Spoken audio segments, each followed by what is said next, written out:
What's up, guys? It's AOVE here, and welcome back to Driven Affairs.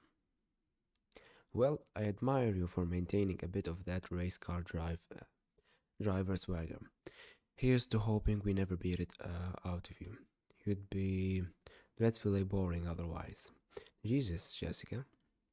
Natty, please imagine how much more boring I'll be if I were constantly fake and polite.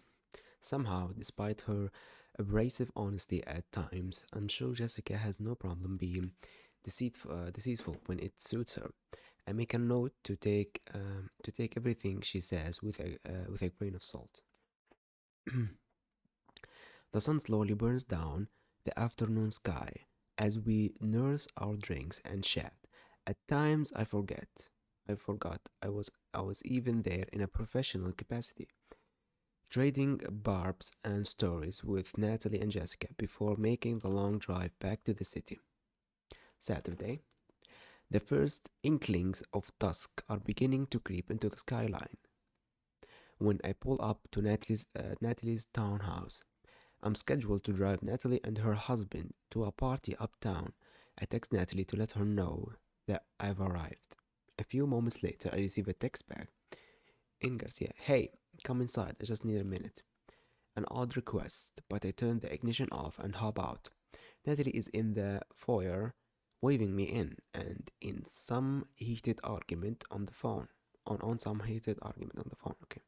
What? No, no, Esteban. That's not what I said. I said I wanted you to commit to at least one night a month. That. Don't try and treat me like I'm the crazy one. I have it in writing that you promised you would make it tonight, and instead I get a text from you 20 minutes before. Ah, okay, you know what? Fine. Don't worry about it. Over, uh, over and over on a nearby wall are a number of photos of Natalie and a middle-aged gentleman. I'm guessing it must be her husband, who admittedly I have never actually seen. He has the look of a man who might have been handsome at one point, but has long since let himself go. Am I upset? Of course I'm upset. We made an agreement in Dr. Claude's session that I would be more receptive to the demands of your business and that you would put aside at least one night a month. Whatever. Goodbye, Esteban. Natalie is fuming as she hangs up, and for a moment she looks like she might huck that phone straight through a wall. I'm sleepy. But she takes a deep breath, composing herself before turning to me. Sorry. You had to hear all of that, James. I hope it wasn't too awkward. Don't sweat it. Is everything alright? Sure, just my so-called husband has again let me down on the one night this month he promised he'd put aside for us. I asked him over 3 weeks ago if he could spare an evening, and he said yes. He even made a big show of calling his secretary and telling her to clear his schedule. Then typically, less than half an hour before we're supposed to be leaving, he calls and tells me he just can't get away from work. That sucks, Natalie. Look, I hate to ask you this, and if you're not comfortable, I understand, but would you go Ugh, to the party with me? I made such a big deal to everyone how Esteban would finally be out. And now, to show up by myself would be, well, it would kind of suck. These blue blood types are like shackles, okay? I know you're not my husband, but it's better than showing up alone. On one hand, it's a no-brainer. Natalie is stunning, the kind of beautiful that seems to only exist on magazine covers or cinema screens. A man could be forgiven for doing things he's not proud of, for even one night out with her. On the other hand, Natalie is a married woman. Escorting her to a party like this certainly does seem a little on the intimate side. But I throw any caution I might have to the wind. I've already made up my mind. Yes, I'll go to the party with you. You will? Oh, thank you, James. I really appreciate this. It's not long before We're cruising up Park Ave towards the address of the party. I listened to Natalie continue blowing off steam about her absent spouse, and that's even when I did see him. If he wasn't in a presentation, we'd have to go down to the hotel bar so he could network with all his nerdy new friends. But he insists the trip still counted as a vacation together. Really? Oh my god, why the fuck keep doing that? Yeah, really? Don't all women enjoy being swept away in high level management conventions? I guess I'm hard to please. I should invest in some of the management software they were selling. I could start accounting for all the time Stevens let me down. I feel like I should say something. You feel like? Really? Okay, with all due respect, I think your husband is a weenie. Look, I'm sure,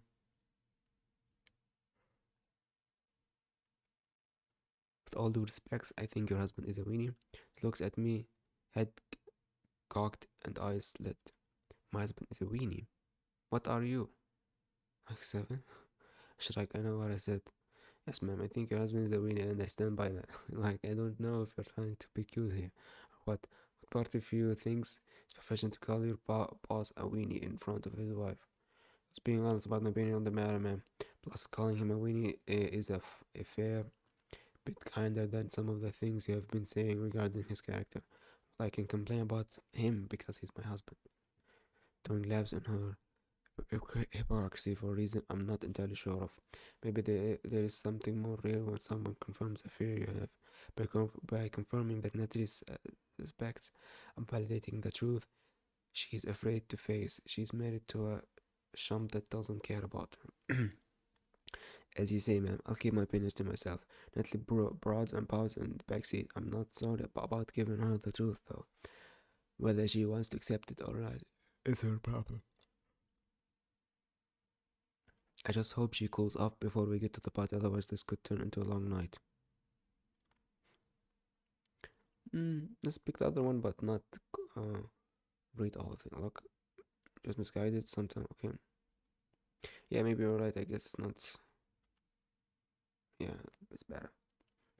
A short time later, and we're walking out onto the rooftop, uh, the terrace, whatever. A little slice of green paradise cut out and dropped onto some of a brick and concrete monolith. Okay.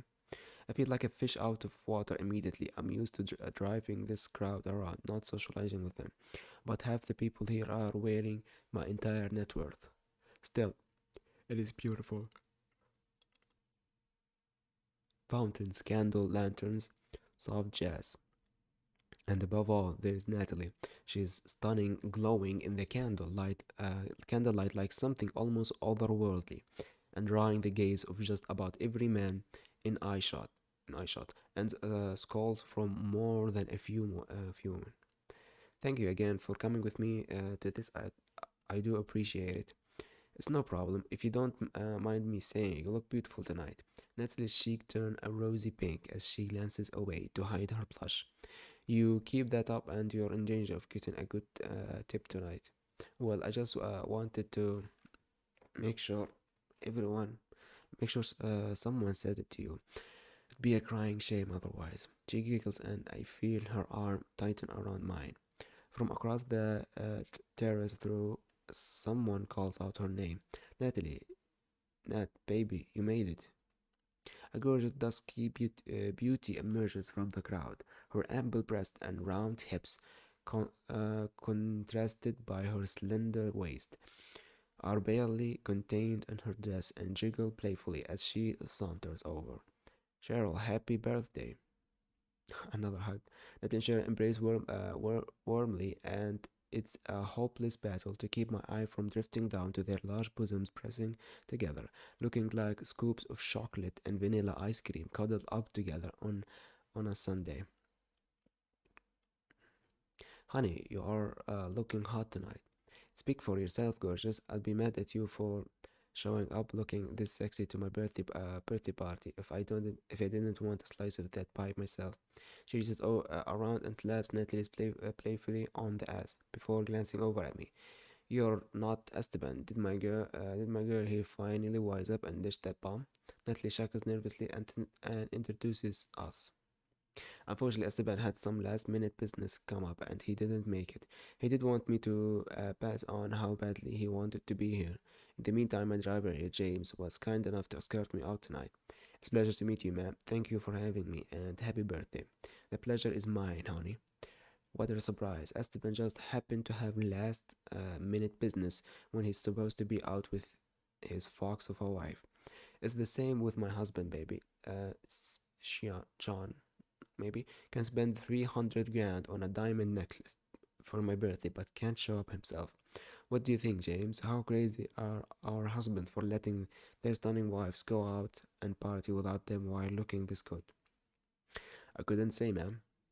Cheryl grins. Oh, this boy is diplomatic, isn't he? Diplomat, whatever. She turns back to Nat, taking her by the arm and walking us towards the bar to grab a drink. So, is backup date standard service provided by all drivers? Oh, I am definitely not paying him enough, especially given how above and beyond he's been going lately. Let's see, in the 4 weeks or so he's been my driver, he's also done duty, a gym partner, ball caddy, a bag carrier, not to mention eye candy. Cherry glances back over her shoulder at me with a coy grin. Those the only service you provide? Natalie's cheeks flush red as she giggles what? Giggles bashfully. Cheryl, Jesus, I'm sorry, James. Cheryl here can be a bit incorrigible. Flirt back with her. Keep it professional. Oh, okay. Flirt back, whatever. Well, ma'am, I always try to accommodate the needs of my clients. Cheryl Coigrin goes even wider and she stares provocatively with those big golden hued eyes of hers. Oh, she has gold eyes. You don't say. That sounds like some premium service. Uh, I might have to relevate my own driving arrangement. Okay. If you're still looking for clients, Natalie head cocks to her Cheryl, almost unconsciously shooting sharp little daggers from her own eyes. Hey, I just got here and you're already trying to scalp my driver? The blonde veils her protectiveness in playful banter, but she also positions herself between me and Cheryl. What? It's my birthday. You can just give him to me as my present. Natalie rolls her eyes and Cheryl laughs. I'm going to go to the rounds. Say hello to the others. We'll catch up more later if you can. Promise not to steal my driver. No promises, girl. We'll talk soon. There's Beth. I have to go say hello to her anyways. Maybe she's got a cute new bellboy. Cheryl laughs and slaps Natalie on the arm before disappearing back into the crowd. The two of us squeeze in at the bar and order a couple of cocktails. I'm sorry about Cheryl. She can be very friendly at times. It's no problem. It was fine. Flattering evening.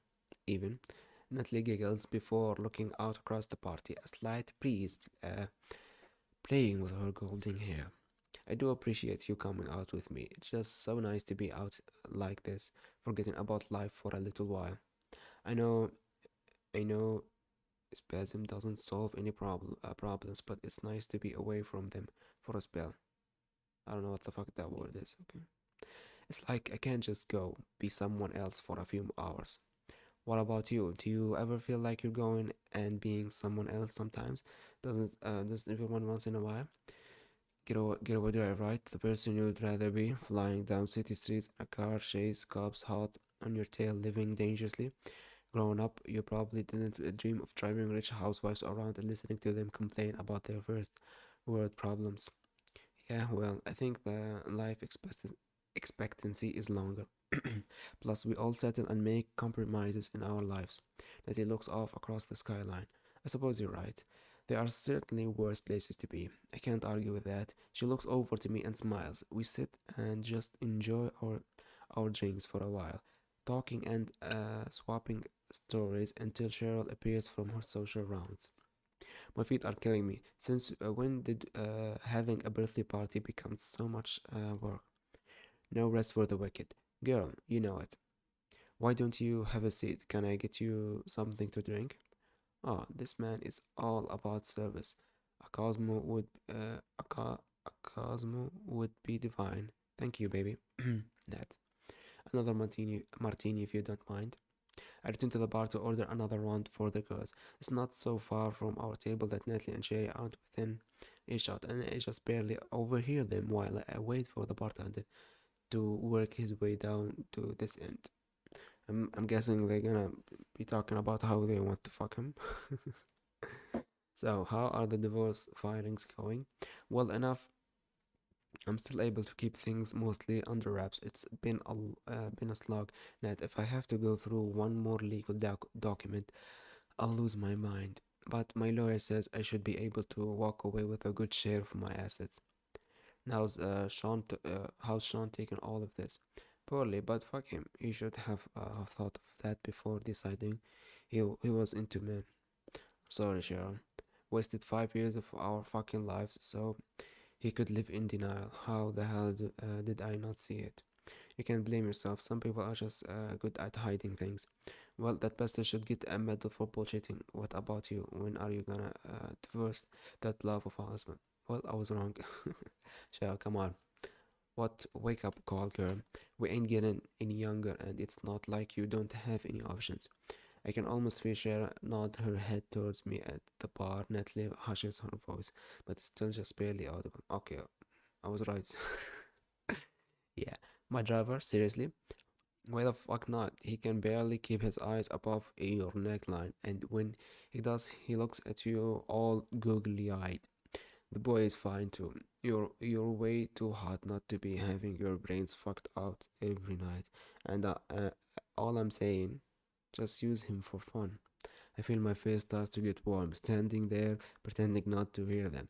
But finally, I have the drinks in hand and return to the table, making a note to puff my chest out a little. Ladies, thank you, handsome. Thanks, James. As the night continues on, Natalie and I ping pong from one table, one group of friends to another. Maybe not friends, social acquaintances. All the conversations seemed rehearsed, like all of it, like all of it is some kind of elaborate choreographed dance. Choreographed dance. There are brief interludes of sincerity through occasionally meeting someone that we have a general conversation with. We bump into Cheryl a few more times from their banter. Her and Natalie do appear to be genuine friends.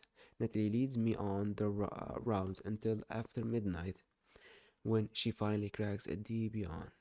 That's about all the high society life I can take. What about you? It does feel a little bittersweet being at a party but not being able to take advantage of the open bar because you have to drive later.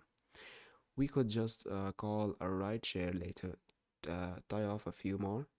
It's alright, it's late and my car is already downtown, shall we? Just let me say goodbye to Cheryl. I go with her to track down the birthday girl and wait while they embrace and say their farewells. Cheryl shoots me another coy look and leans forward to whisper something in Natalie's ear that earns her another playful slap on the arm. I return her wave goodbye as Natalie rejoins me. Cheryl's nice. Just don't get on her bad side, ready? After you. We leave together, and soon the lights of the concrete canyons are flashing against the windows of the town car, cruising back to Natalie's townhouse. Natalie is quiet for most of it, staring off into the endless cross-town streets we pass by. I did not want to say anything before Cheryl's getting a divorce. Oh, 5 years together, and it turns out he was someone completely different than the man she thought she married. It makes you wonder, do people lie to us, or do we just paint over them with the version of them that we want? You're a driver, shouldn't you have some worldly knowledge to impart, some nuggets grasped from being an overseer of the human experience? I wish I did. I suppose, like most things, the truth is somewhere in between. Maybe people lie a little bit, but we fill in the gaps, pretending they are someone we wish they were. And we're so busy trying to be someone else, we barely have time to see someone else struggling to play a role, maybe trying to be what they think others want. So honestly, it's just the hardest act.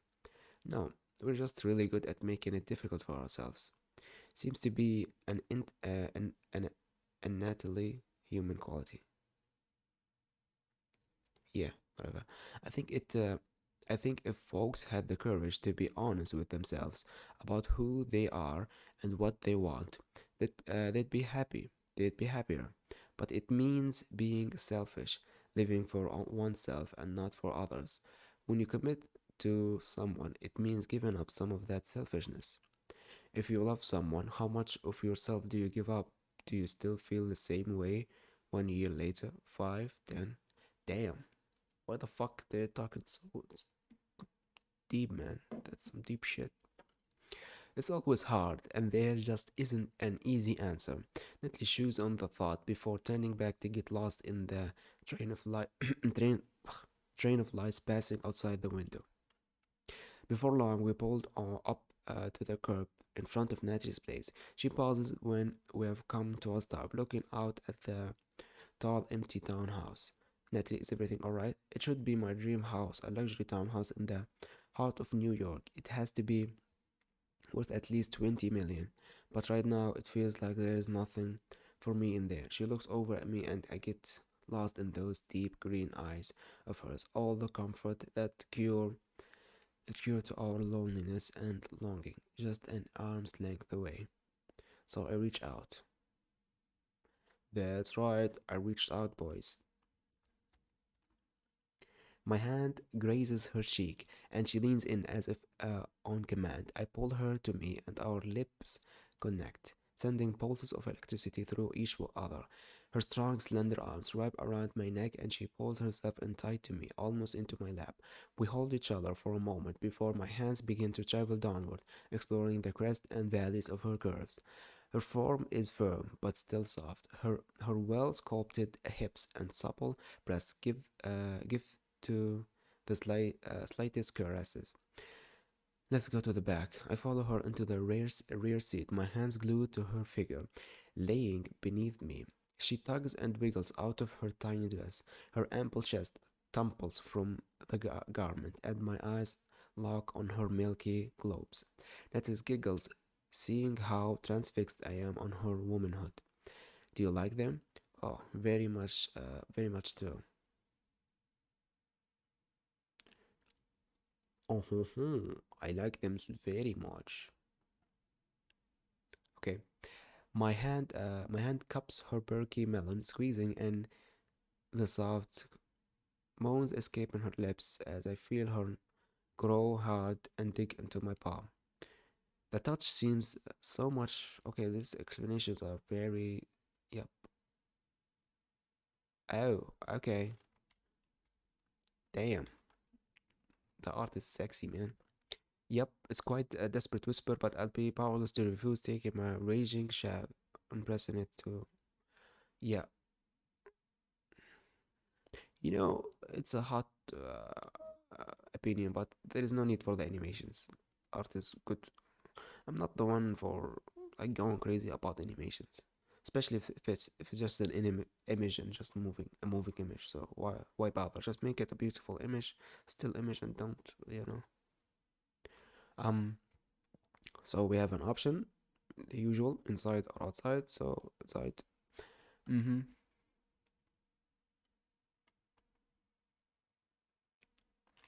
Okay. Hold on. Her facility slowly return, and she pulls me in close once more to kiss. My softening being at. I need to get going. And just like that, the moment has passed. Natalie compartmentalizes any feeling she might be having and crawls out from under me. I'm still feeling the aftershock of laying back in the seat and watching her shimmy back into her dress, tucking those impressive melons of hers back in the skimpy garment and fixing her hair in the mirror. Do you want to talk about this at all? It's late, I should get going. Can't say I didn't ask. Have a good night, James. And just like that, she's gone, out the door and into her big empty townhouse. So fast, it's disorienting. This was stupid, doing this in a car right outside her house. It's not like the rocking sedan was inconspicuous. Here's hoping she doesn't have noisy neighbors. I climb back into the front and fix my suit as best I can. Still, getting to have Natalie like that. She's beautiful enough to risk the trouble. Popping the car into drive, I head home. I think I'll be sleeping well tonight. God damn. Well, we'll end this episode right here. Thank you so much for watching. Leave a like and a comment if you enjoyed, and subscribe for more videos like this. Goodbye.